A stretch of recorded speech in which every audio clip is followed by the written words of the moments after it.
बड़बड़ गीत हम पढ़ेंगे, हमारे पीछे आप लोग दोहराएंगे। रेडी?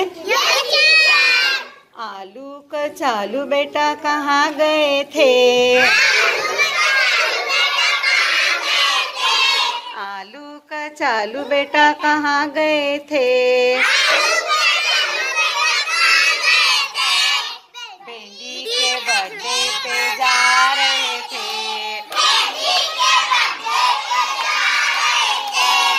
सब मिलके खुशी खुशी गा रहे थे।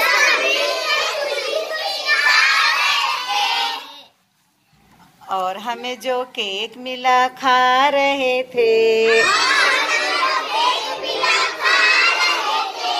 आलू कचालू बेटा कहाँ गए थे?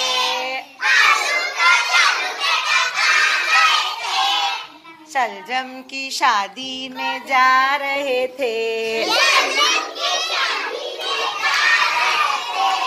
शादी में सबको नचा रहे थे।